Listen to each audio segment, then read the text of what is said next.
Hola a todos, entonces hoy un amigo, el guardaalmas, sobre la amistad, la muerte y las pasiones tristes. Voy a empezar con el concepto amigo, con lo que implica un amigo.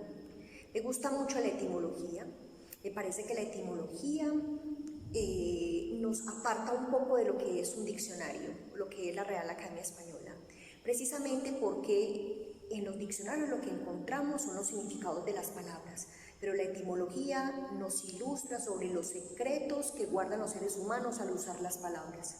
Por ejemplo, la palabra amigo, cuando la estuve buscando en la etimología, encontré 3 palabras asociadas a esa palabra. Viene del verbo amore, que significa amor, de la palabra animi, que significa el alma, y de la palabra custos, que significa custodia. Por eso, desde el latín, un amigo es el guardaalmas. También estuve revisando desde el griego y me pude encontrar con la palabra a, que significa sí, y la palabra yo, que significa ego. Entonces es un guardaalmas que la guarda sin sus egos. Eso fue para mí muy ilustrador, porque entonces me puse a pensar por qué algunos seres humanos no pueden tener un amigo. ¿Por qué les cuesta la amistad? ¿Por qué los traicionan? ¿Por qué empiezan entregando un montón y luego eso se cae? En fin. Entonces me hice la siguiente pregunta: ¿por qué algunos seres humanos no pueden hacer amigos o les cuesta la amistad o algo ocurre con la amistad que se les quiebra? Y entonces pensé en que para que un ser humano pueda tener un amigo, consentir la amistad con todo lo que les voy a mostrar que implica un amigo, tiene que hacer 4 rupturas, 4 construcciones que a veces los seres humanos no quieren hacer. Una de las primeras construcciones es, de lo primero que tiene que hacer es romper con la familia como ideal. ¿Por qué tiene que hacerlo? Porque si no rompe con eso, que a propósito las mamás lo que hacen es fortalecer esa idea a los hijos, fortalecer y promover la idea a los hijos de que la familia es lo mejor, con adagios como el mejor amigo Dios y el mejor pariente un peso. Esos adagios lo que muestran o lo que les van enseñando a sus hijitos, obviamente y seguramente sin querer, es que la familia pequeña, ni siquiera la extensa, que es donde están los primitos, los tíos, la familia pequeña es un lugar donde no te va a pasar nada, porque Dios es el único en el que puedes confiar, y Dios no puede ser entonces nuestro amigo aquí en la tierra, y todo lo que esté por fuera de la familia pequeña se vuelve peligroso. Entonces lo que hay que hacer es cambiar la idea de familia que tenemos, no que la abandonemos, sino romper con un montón de ideales de la familia, a propósito, por ejemplo, de la familia como un lugar donde no hay ningún error, donde estamos preservados, que eso es lo que les estoy diciendo con el adagio, para poder consentir un amigo. Ahorita más adelante les explico por qué. También hay que enterrar las ficciones de los padres, como lo estábamos diciendo en videos pasados, la ficción que es como la fantasía de la cual vivimos, la película de la cual vivimos. Si una de las fantasías familiares, por ejemplo, es que los amigos siempre van a traicionar, si una de las fantasías es que no puedes entregar mucho porque seguramente te van a dar por la espalda, si por ejemplo la mamá construye, no me imagino que con maldad, construye con los hijitos la idea de que el único vínculo estrecho, dual y que no le va a fallar es ella misma, es hacerlo con ella misma, el vínculo, le va a quedar muy difícil a una persona hacer un vínculo de amigos, porque todos esos ideales que hay que enterrar, como les decía, los ponen a la defensiva frente a los vínculos y entran, sobre todo al vínculo de la amistad, con la idea de que eso no va a funcionar, que va a fracasar. Otro de los asuntos que hay que resignificar para poder establecer vínculos con los amigos es, por supuesto, el vínculo, la experiencia del hermano, como estuvimos diciendo en el tercer capítulo.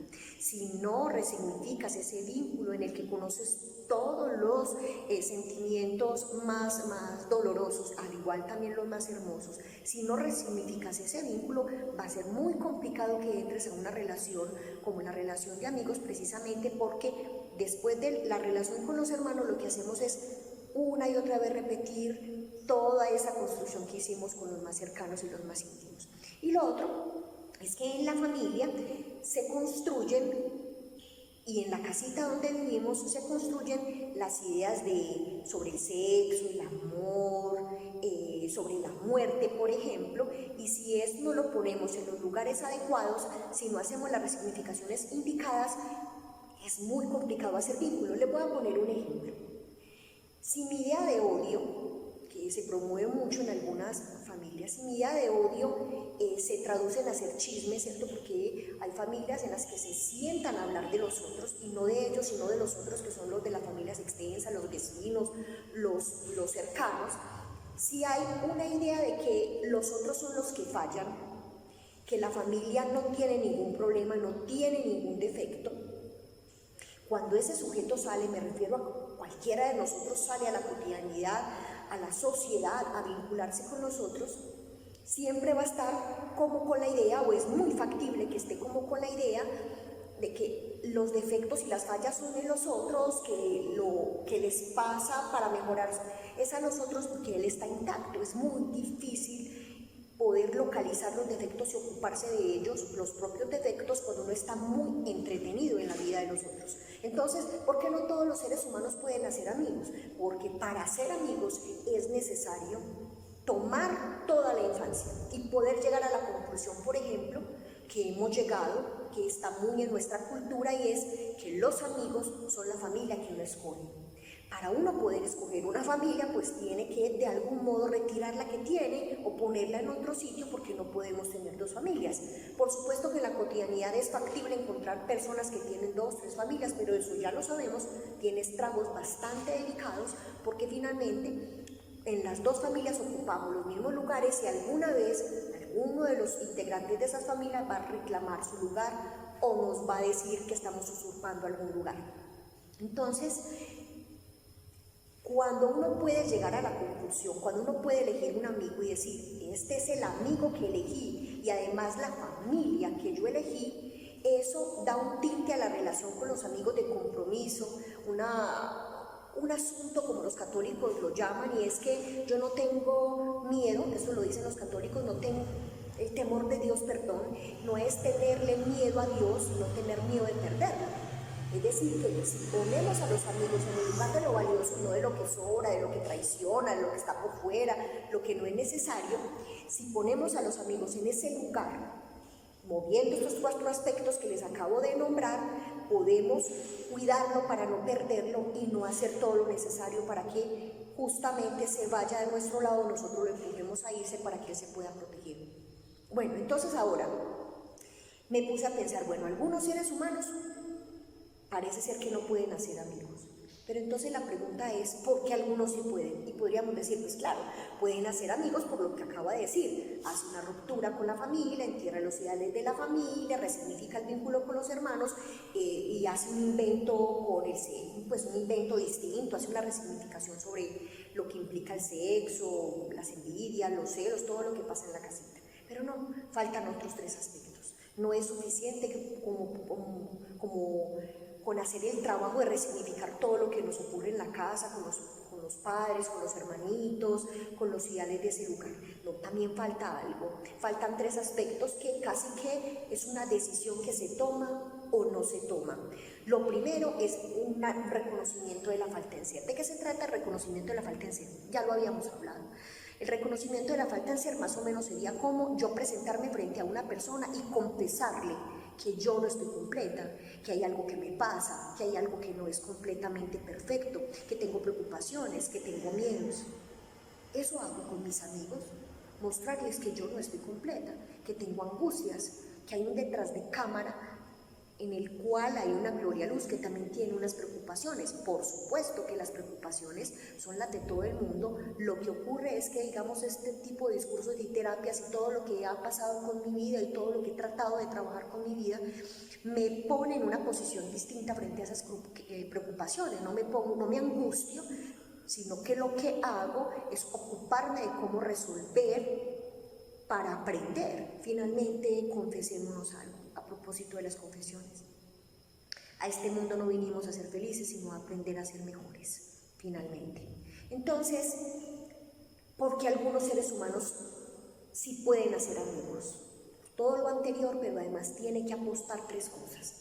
La primera, como lo estaba diciendo, presentarse frente al otro diciéndole: aquí estoy, con mi falta en ser. ¿De qué se trata la falta en ser? Es decir, aquí me presento con un no todo lo sé, no todo lo puedo, no todo lo quiero, no amo a todos, no todo me agrada, no todo lo tengo bajo control. Es decir, un reconocimiento de que no somos omnipotentes, como estuvimos compartiendo en el primer video sobre el capítulo 1 de La casa que vivimos. Lo otro me parece bellísimo, es de lo que más disfruto con mis amigos, y es consentir el erotismo. El erotismo siempre ha estado como muy asociado a la sexualidad genital, pero entre los amigos hay un erotismo maravilloso, porque el erotismo no es únicamente esto de lo sensual y la sexualidad, sino que es un punto donde el cuerpo habla, donde se comunica y no hay necesidad de palabras. ¿Qué más erótico que ver pasar a alguien que no es de nuestros afectos? Estamos con nuestro amigo, nuestra amiga, y no necesitamos decir sino una palabra y a veces nada, y simplemente nos miramos, y con mirarnos y mirar a esa persona que está pasando y que no nos cae tan bien como lo decimos, le estamos comunicando al otro qué estamos diciendo, como si fuera un gran texto. El erotismo tiene que ver en la amistad con ese contacto con el otro, con esa comunicación con el otro que no necesita palabras. El erotismo también, por supuesto, que está presente en los vínculos amorosos, pero en la amistad es algo así como poner el cuerpo sin necesidad de palabras, porque ya han habido tantas y se han construido tantos tejidos que, aunque son necesarias las palabras, hay momentos donde nos comunicamos con el alma. También en la amistad, como tercer elemento, es necesario consentir la complicidad. Si uno consiente la complicidad, eso también es un mensaje que está como oculto, es como un asunto de entre los dos hay un secreto que no le vamos a confesar a nadie, que estamos resguardando con todo nuestro cariño, y la complicidad, que es como guardarnos los secretos amorosamente, como sabernos leer cuando estamos tristes, cuando estamos alegres, inclusive con el tono de voz, con el cambio de palabras por el WhatsApp, por ejemplo. La complicidad nos hace explorar con toda la dulzura y la honestidad del mundo, por ejemplo, la falta en ser del otro. Por eso en la amistad dicen que sin amistad entonces no hay bullying, sino en la amistad sí no hay bullying, ¿cierto? Digamos que cuando hay amigos, definitivamente tiene que haber bullying, pero es un bullying consentido, porque es un modo de agredir al otro, de mostrarle la falta en ser, pero con el humor. Si a mí me preguntaran por una intervención en los colegios cuando hay bullying, bueno, ¿usted cómo intervendría? ¿Usted qué tendría que hacer con los niños que hacen bullying a los otros? Hay 2 elementos. Lo primero es que si se hacen bullying y están sintiéndose agredidos, entonces no hay amistad. Es decir, que lo que hay que hacer es fortalecer los vínculos de amistad en el grupo para que siga habiendo bullying, porque definitivamente no lo vamos a poder evitar, pero que sea un bullying donde hagamos como una danza, como un juego, como una complicidad con la falta del otro.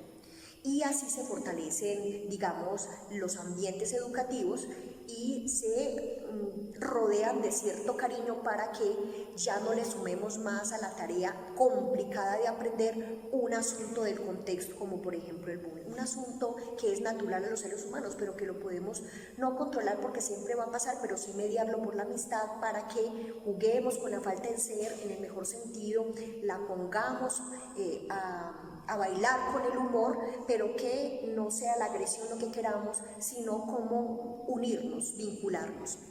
Entonces, el amigo lo que nos permite es poder explorar nuestro inconsciente amorosamente, porque cuando nos sentamos a hablar con él, cuando le contamos lo que nos está pasando, ese amigo viene y nos escucha la falta en ser, porque le estamos diciendo nuestras preocupaciones, estamos diciendo lo que no nos gustó, lo que nos hace sufrir, y ese amigo lo que va haciendo es como un tejido entre su propia historia, en todo lo que nos ama, en lo que nos presiente, a propósito de hacer una conversación entre los inconscientes, las faltas en ser y todo lo que los secretos que vamos guardando y que guardamos, como yo les digo a algunos pacientes, incluso guardamos para una ocasión especial, también se lo digo a mis amigos. Bueno, entonces, si a mí me preguntaran, ¿yo cómo sé que hay un amigo? ¿Yo cómo sé que tengo un amigo? Hay dos asuntos que por lo menos a nivel personal yo he podido vivir, y es, para mí un amigo es un lugar en el cual uno puede descansar de la omnipotencia y del ruido que eso provoca de los seres humanos con los que tenemos contacto a diario. Silvana, mi gran amiga, es un lugar en el que yo descanso, es un lugar que he reservado para eso, porque finalmente lo que vamos sabiendo, lo que vamos concluyendo cuando empezamos a saber de nuestro inconsciente, es que hay personas que tenemos que despedir, hay personas que ya no podemos tener en nuestras vidas, hay personas que definitivamente eran nuestros amigos, pero que tuvimos que apartar, porque con los cambios que vamos teniendo, con las maneras de goce, es decir, las maneras de sufrimiento y las ficciones que vamos apartando de nuestra vida, ya no podemos calzar con ellos, ya no hay forma de conectarnos, y por eso algunos se van yendo, algunos los vamos recibiendo y algunos seguramente están por venir, a propósito de los cambios que vamos teniendo también. Un amigo, un lugar para descansar de la omnipotencia a la que estamos renunciando y la que todavía conservan algunas personas con las que nos estamos conectando a diario. Definitivamente, cuando se hacen estos procesos terapéuticos, con lo que más nos encontramos es que definitivamente se nos reduce el campo del amor y van quedando solo algunos amigos, los que se van pareciendo a la edad de nuestro corazón. Hay algo que me llama mucho la atención y tiene que ver con los seres humanos que se ponen como en una posición en la que les parece que los amigos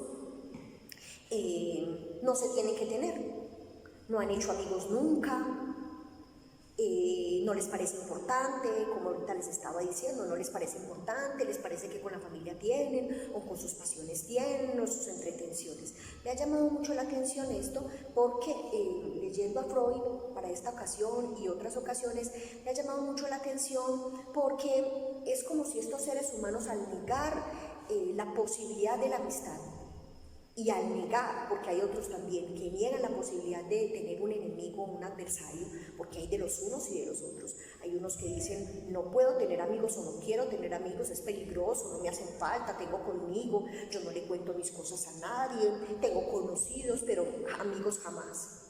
Hay también otros que no tienen enemigos, dicen tener muchos amigos y ser amigos de todo el mundo y que aman a todo el mundo y no tienen enemigos. El amigo y el enemigo es necesario, hasta por teoría de conjuntos. No podemos saber la importancia de un amigo si no conocemos lo que implica el enemigo y sobre todo el adversario, que es absolutamente distinto.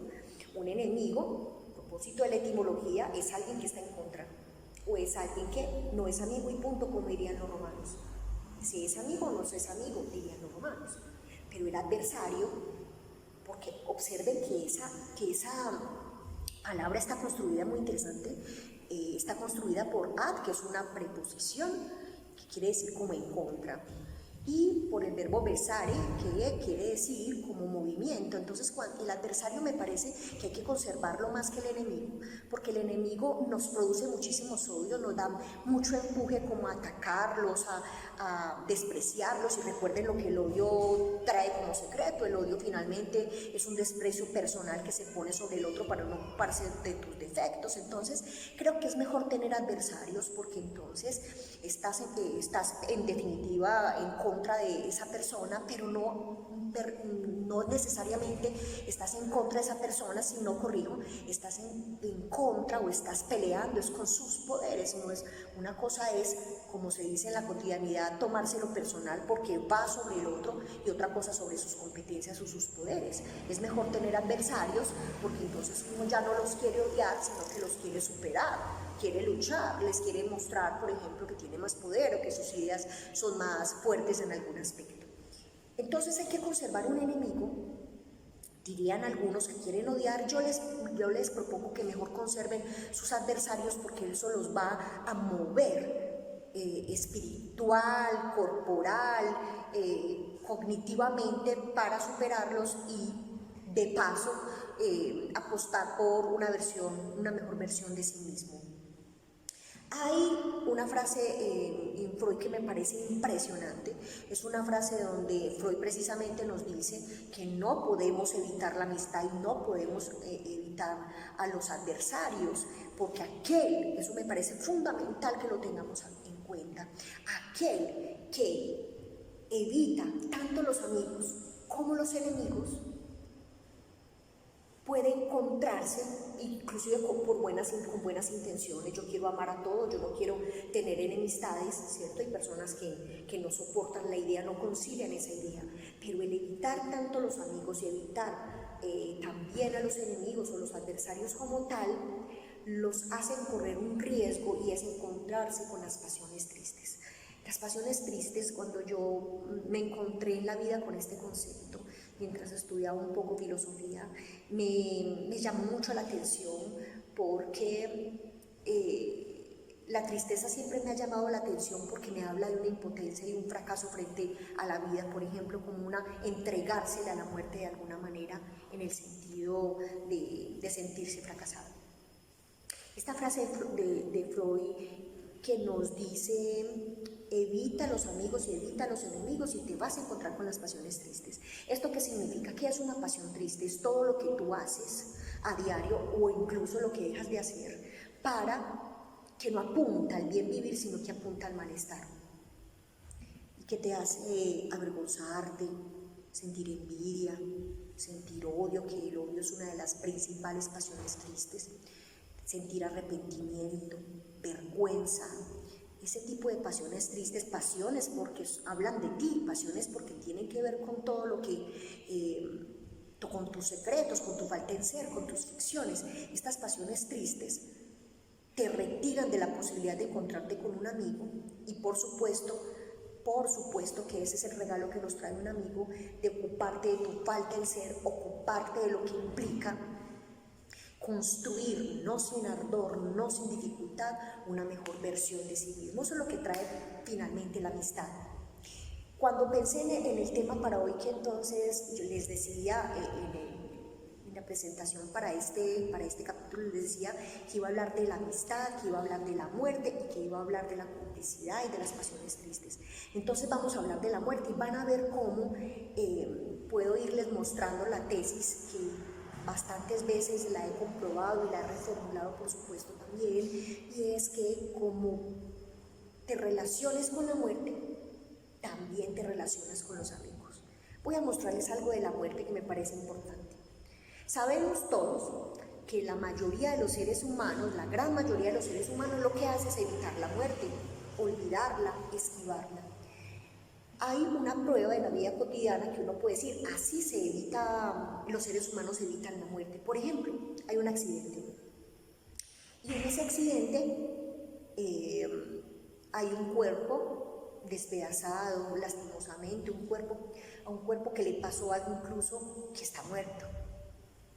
Los seres humanos, muchos, empiezan a acercarse a ese cuerpo y no dejan de mirarlo, y no se pueden despegar de ese cuerpo inerte. La pregunta que uno se puede hacer es ¿por qué no pueden dejar de mirar? ¿Qué es lo que ese cuerpo les trae? ¿Por qué no pueden despegarse de esa escena que para nada es estética? Tengo dos respuestas que tienen que ver mucho con el tema de la amistad que les estoy compartiendo.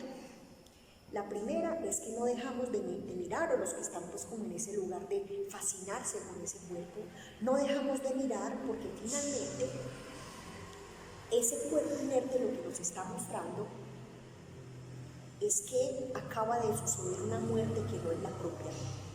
Entonces, ver ese cuerpo inerte y poder reconocer que él fue el que murió, lo que nos hace también, de lo que nos salva también es de nuestra idea la idea de mortalidad. Entonces vemos ese cuerpo muerto y inmediatamente lo traemos la idea de él fue el que murió, pero yo sigo siendo inmortal, porque finalmente, como dice Freud, nadie en su inconsciente cree en su propia muerte. Entonces, la muerte tiene ese componente. La queremos evitar, pero al mismo tiempo hay algunos actos como fascinarse con el cuerpo inerte del otro, que lo que nos hace es recordarnos que la muerte existe. Hay otro de los eventos, prueba de que nos relacionamos peculiarmente con la muerte, y es que olvidamos decir te quiero, o te amo, o perdón. Procrastinamos porque finalmente posponemos, porque creemos que al otro día vamos a estar vivos para poder hacer lo que no hicimos hoy. Es decir, que también es un olvido de la muerte, olvidar de decir a los que amamos, que los amamos, que son importantes, que hacen parte fundamental de nuestra vida, y todos esos signos o pruebas de amor que no tienen que pedir, pero que podemos entregar para recordar que somos mortales, pero se nos va olvidando todos estos asuntos, y como les digo, es una manera de olvidar que la muerte existe. Hay para mí 4 modos de vivir la muerte, o 4 grupos de personas que nos muestran unas relaciones con la muerte. Hay un grupo de personas que creen que la muerte no existe. Es algo así como los niños, o los que hacen como niños. Recordemos que hay unos niños, pero todo aquel que conserve la idea de omnipotencia también se puede llamar un niño. En este momento me acuerdo de un libro que leí para el doctorado que estaba haciendo. El libro se llama Antimemorias, de un político inmenso de los años 60, 70, que se llamaba André Malraux, y él escribe ahí un texto de qué pasa en Francia, sobre todo políticamente, como en la década de los 60, un poco principios de los 70. Y él dice que habló con un sacerdote que estuvo en los campos de concentración, creo que se los había compartido, y entonces los campos de concentración, entonces este político le pregunta a este sacerdote que mientras que estuvo allá, ¿qué fue lo que aprendió?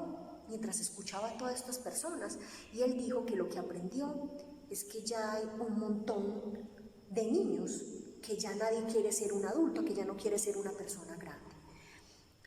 Yo creo que estamos enfrentados, y por eso la pandemia que estamos viviendo y todo este encierro que estamos viviendo, lo estamos viviendo de diferentes maneras. Vemos que hay gente tranquila, que hay gente que se dedicó a hacer lo mismo que estaba haciendo, que hizo algunos cambios, que se adaptaron fácilmente, otros están con depresión, otros se han causado la muerte. Yo creo que como estamos enfrentando la pandemia, tiene que ver precisamente con nuestra posición frente a la castración, o nuestra posición frente a la omnipotencia, o nuestra relación con la muerte. Les voy a explicar esto. Si uno, a propósito de la primera relación que tenemos con la muerte, que es que no existe, ¿cierto?, que la negamos, si uno tiene esa concepción de que la muerte no existe porque está en posición de niño o es un niño, todo lo que se salga de la cotidianidad, todo lo que se salga de lo que había tejido como importante, todos los ritmos, los hábitos, todos los derechos que tenía, todos los rituales, se caen de un momento a otro con la pandemia, y entonces ese niño que está acostumbrado a estar en posición, por ejemplo, de rey al que se le complace todo, se le tienen que caer todos los ideales porque ya no tiene con qué adaptarse a la nueva situación. Entonces, el primer modo que he encontrado en los seres humanos de relacionarse con la muerte es negarla como de lugar, negarla en la relación que tiene con el dinero, de gastar sin pensar en el futuro, de gastar pensando que solo pues está el presente, o gastar pensando que el futuro es lo único que existe, a propósito de los que están todo el tiempo ahorrando y no se ocupan de la vida, de los proyectos. Hay otra relación que he visto con la muerte, y es los que temen. Hay personas que tienen miedo de morir, hay personas que tienen miedo de cómo van a morir, personas que todo el tiempo están evitando con un montón de citas médicas que se inventan para que la muerte no aparezca, personas que se sueñan con la muerte, entonces amanecen pues creyendo que eso que va a suceder. Por supuesto que va a suceder, pero es un miedo tan pavoroso frente a la muerte que casi que se les convierte la vida en evitar la muerte. Dicho de paso, es necesario decirlo que si bien los que niegan la muerte son niños, como niños, están en posición de niños, pues lo que les temen a la muerte tendrán que revisar de qué se trata sus culpas, porque uno solo tiene miedo a la muerte cuando se siente culpable por algo. La culpabilidad desde el psicoanálisis no es lo mismo que el arrepentimiento. La culpabilidad refiere a un acto que se dejó de hacer y el arrepentimiento a un acto que se ejecutó. Entonces, el que tiene miedo exagerado a la muerte, ¿cierto?, es un sujeto que se siente culpable, es decir, tiene tantas deudas que tiene miedo a la muerte, no por la muerte misma, porque no tiene cómo representarse qué le va a pasar, porque no es un conjunto que no ha explorado, por supuesto, sino que tiene miedo a que la muerte suceda, porque donde le llegue con tantas deudas y sin pagarlas, entonces eso implicaría que se haga una metáfora, o pues por lo menos un imaginario, que no le alcanzó la vida para poder pagar todas las deudas, y entonces después de la muerte tendrá que pagarlas con todas las representaciones de infierno, purgatorio, de todo lo que la reencarnación, de cualquier tipo de teoría que viva la persona respecto de la vida y la muerte. Hay una tercera relación con la muerte, y son los que la aman. La aman porque se acercan demasiado, la bordean demasiado, porque quieren suicidarse, porque escriben sobre la muerte. La aman, cada uno con un modo de amor distinto, pero la aman como el ateo a Dios. Gloria, pero ¿cómo que el ateo ama a Dios? Pues es de lo único que habla. Decir, amar a la muerte es darle un lugar.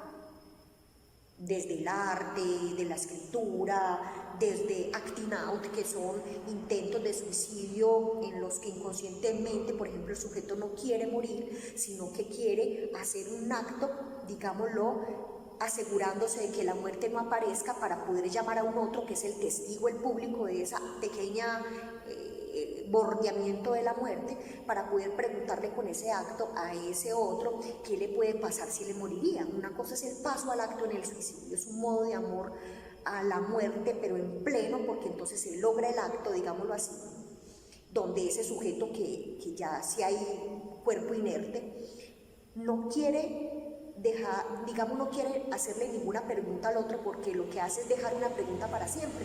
¿Por qué lo hizo? ¿Yo por qué no lo detuve? ¿Por qué no me amaba para haber detenido ese acto?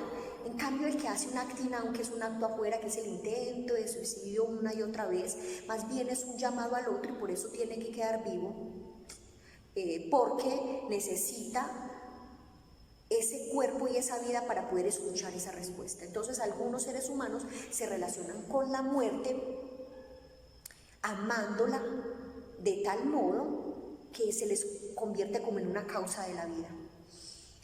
Y hay otros, que es como el cuarto grupo, que no sé si son pocos, por lo menos más que pocos, son algunos que han tomado la decisión de inventarse una relación distinta con la muerte, y son aquellos que la respetan. Hay muchas maneras de respetar la muerte. Les voy a contar algo de mi vida cotidiana, de mi vida privada, que me pareció bellísimo y que creo que representa lo que le puede pasar a los seres humanos con la muerte. En alguna oportunidad estaba hablando con mi hijo de cualquier cosa, de la cotidianidad, de lo que pensaba, de lo que siente, y me dijo que él me quería contar algo hace algún tiempo y que creía que esta era la ocasión especial. me dijo: mamá, yo le tengo mucho miedo a la muerte. Como es un chico que le ha gustado tanto, digamos, reflexionar sobre la ciencia, hacerse preguntas por lo que científicamente es probable y posible, entonces sabía que como mamá tenía que decir algo contundente, porque yo ahí estaba enseñándole no únicamente de lo que sé y de lo que no sé, sino una concepción sobre la muerte y la vida que iba a ser definitiva para su existencia, para sus proyectos, su vida misma. Entonces yo le dije que yo había escuchado a muchos seres humanos quejarse de eso, que había escuchado a muchos que tenían miedo de morir, miedo de la muerte, que yo quería saber qué era lo que realmente le tenía miedo, si al modo de morir, al que no sabía cuándo iba a morir, o a lo que pasaba después de la muerte. Y me dijo: pues por supuesto que a lo que pasa después de la muerte, porque finalmente pues todos vamos a morir, y es una certeza, pero lo que no tenemos como certeza es qué va a pasar después de que eso ocurra. Y yo le decía: hijo, yo creo que, acudiendo a lo que te gusta, matemáticamente es imposible tenerle miedo a la muerte. Mamá, ¿por qué? Yo dije: es que es imposible. Físicamente hablando, también diría Augusto, que es un gran amigo que es profesor de física, y yo le decía: es que es imposible tenerle miedo a la muerte, porque a la muerte como un hecho ya, porque si te fijas, si hay muerto, no hay cuerpo. Es decir, hay un cuerpo inerte, pero ese sujeto ya no está ahí. ¿Cómo le vamos a tener miedo a la muerte si para tener miedo tenemos que alojar el miedo en el cuerpo? Y ese cuerpo ya está muerto y ya no hay un sujeto que sienta en el cuerpo la muerte o el susto.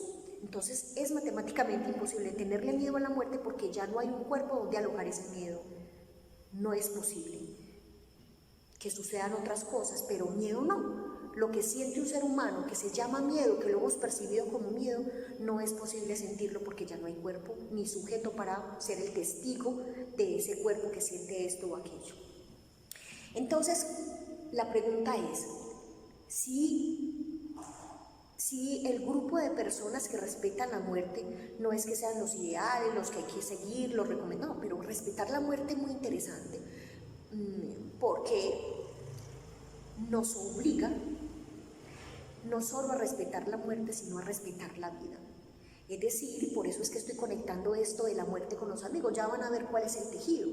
Lo interesante de la muerte, cuando la respetamos, es que hay varios asuntos que tenemos que cuidar. Uno de los aspectos que yo puedo determinar, allí ese sujeto respeta la muerte, este sujeto está respetando la muerte, es cuando cuida de que sus actos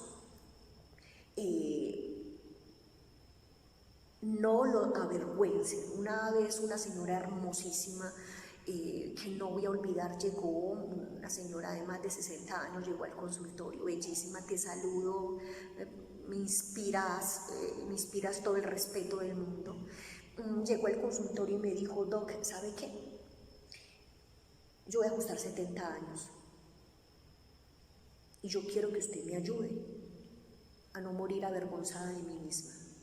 Me impresionó, yo no lo voy a olvidar. Incluso le dije que alguna vez iba a mencionarle y ella me dijo que por supuesto. Ese encuentro con ella y con ese sujeto con casi 70 años diciendo que le ayudara a no morir avergonzada de sí misma, me hace pensar que ella lo que quiere es hacer un honor a la muerte y digamos una resignificación de su vida. Y cuando yo le pregunto a ella de qué se trata esa frase, qué es lo que me quiere decir, me dice: es que yo quiero irme habiendo pagado todas mis deudas, y ni siquiera son las deudas monetarias, ni siquiera son los te amos que dejé de decir o no decir. Las deudas es que yo me he traicionado a mí misma, yo he dejado de hacer cosas, he creído que soy menos, me he dejado aporrear, me he puesto en un lugar que no me corresponde. Me parece una mujer encantadora, porque finalmente lo que hizo, y a su edad, fue ocuparse de no morir avergonzada de sí misma, y lo está logrando y está batallando para que cuando sea el tiempo de su muerte se le pueda poner de cara a decir: aquí estoy y me he cumplido. Otro de los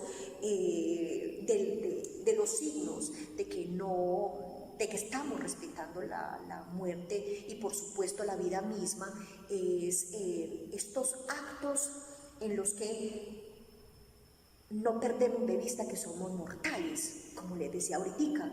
¿Qué acto? Voy a decirle 4 o 5 actos que podemos hacer para que nos quede muy claro que no somos inmortales. Uno de los actos es todo de los perdones, y no es únicamente que te dediques a repartir puros perdones, que porque Gloria dijo que no sé qué, no, es un perdón, incluso un perdón sobre sí mismo. Hay personas que van a consulta y hacen grandes trabajos para poder perdonar a sí mismo, porque finalmente han llevado una vida de tantos pecados, de tantas traiciones sobre sí mismo, por ejemplo, que ya sienten que no les alcanza la vida para poder remendar. Esto del perdón es un tema que me ha gustado muchísimo, porque para que uno pueda acceder a perdonarse, para que pueda tomar la decisión de perdonarse, que es ya muy difícil para los seres humanos. El perdón es muy difícil. Tú puedes decir te perdono o perdóname, y ya es muy difícil, pero no es una tarea imposible. Y es que el perdón, cuando perdonamos, cuando pedimos perdón, estamos haciendo una promesa con la que nos tenemos que comprometer, y es: si me hiciste una ofensa y me estás pidiendo perdón y yo estoy aceptando el perdón, lo que estoy aceptando con ese perdón es algo así, o a lo que me estoy comprometiendo con ese perdón que te digo, sí, yo te perdono, es a volverte a poner en el lugar donde estabas antes de la ofensa, y ponerte en ese lugar con responsabilidad, porque lo que me tengo que preguntar es cómo yo contribuí para que tú pecaras. Entonces, si juntamos ahorita lo que implica la muerte y la amistad, digámoslo así, hay un punto en común. Uno puede tener un amigo en tanto que sea capaz de reconocer su falta en ser. Eso, más o menos en palabras paisas, es reconocer que usted no lo puede todo, reconocer que no es omnipotente, reconocer que hay cosas con las que, a propósito del lapsus, que hay unos asuntos con los que no puede ser potente, que no puede todo, y eso no significa que no hayan salidas, pero que no se puede todo. La falta en ser es reconocer que hay algo que no se puede, y eso no significa impotencia, sino imposibilidad, por ejemplo. Igual que la muerte. Si estar frente a una persona y decidir vivir la experiencia de tener un amigo implica reconocer la falta en ser, hacer una confesión de que estamos en falta, el modo en que tenemos esa relación con los amigos depende también de nuestra relación con la muerte, porque si la idea de muerte que tenemos es que no va a pasar, que somos inmortales, te puedes imaginar con esa idea de yo soy inmortal, todo lo puedo, no hay un límite para mí, no tengo un límite con el cuerpo, puedo incluso hasta acabar con la vida del otro. ¿Con qué concepción, o digamos desde qué posición más bien, teniendo una idea de muerte, negando la muerte como tal, cómo te vas a vincular con una persona y cómo la vas a hacer amiga si no estás pasando por el cuerpo la falta en ser, o el reconocimiento de que te vas a morir? Entonces, digámoslo así, Gloria, si pudiéramos hacer un test, que por supuesto no es la intención, pero a veces hasta lo hacemos sin querer. Gloria, entonces, ¿yo cómo sé que esta persona puede ser mi amiga o no puede ser mi amiga? Les voy a dar un dato que yo sé que a todos nos ha pasado. ¿No les ha pasado a veces que el gran amigo que amas, con el que has tejido un montón de experiencias, un montón de ser, que te ha ayudado con bullying, con charlas, con amor, con generosidad, te ha ayudado a construir una mejor versión de sí mismo? ¿No te ha pasado que esa persona que ahora amas incondicionalmente, antes era tu enemigo? Uno dice, no, yo me acuerdo que me caía súper mal, me parecía horrible, y de pronto aparece un vínculo maravilloso cuando antes había un odio. Ese salto del odio al amor, o del desamor al amor, es muy frecuente en los seres humanos. Entonces uno dice, ¿por qué puede pasar del odio al amor tan fácilmente? Y ya sabemos que es posible, porque odiamos y amamos de la misma manera. ¿Cómo no vamos a ser grandes amigos de los que odiamos? ¿Cómo no? Si finalmente odiamos es lo propio en el otro, como lo habíamos dicho. Pero para que haya ese salto del odio al amor, tiene que haber entre esos dos que se odian y que se habían puesto en el lugar de enemigos, tiene que pasar un encuentro, un bello encuentro, un honesto y maravilloso encuentro en el que por alguna razón se entere de la falta en ser de los dos. Ay, yo también tal cosa, yo también tal cosa. Incluso puede ser que odien a un tercero y ese odio por el otro los teja, los haga reír, los vincule por su falta en ser. Entonces, mi hipótesis al respecto de la amistad y de la muerte, de cómo se vinculan, es que no es posible tejer un lazo de amistad si no hay un reconocimiento de la falta en ser, y ese reconocimiento de la falta en ser no es posible en los seres humanos si considera inconscientemente que la muerte no va a suceder, porque quien no cree en su propia muerte se pone en posición de omnipotencia, de soberbia, digamos de agresión frente al otro, porque no tiene límites. La muerte, de algún modo, por la concepción religiosa que tengas, lo que te habite como en lo espiritual, la muerte, digamos, se ha ido representando como un castigo por los actos mientras estamos vivos. Entonces, ese es como el lazo, presentarse frente al otro y decir, aquí estoy para ser tu amigo, para ser tu amiga, implica una confesión, y es una confesión de amor, y estoy aquí, en falta, sin estas cosas, sin las otras, sin poder aprender esto, sin poder aprender lo otro, para que con ese vínculo tejan la posibilidad, la bella posibilidad de construir una mejor versión de sí mismos.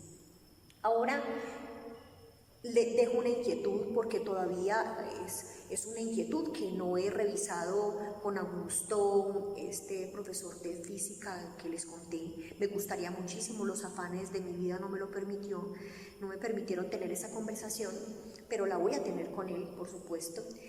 Tengo una hipótesis que la dejo como una inquietud, por lo menos tenemos un poco pruebas de eso.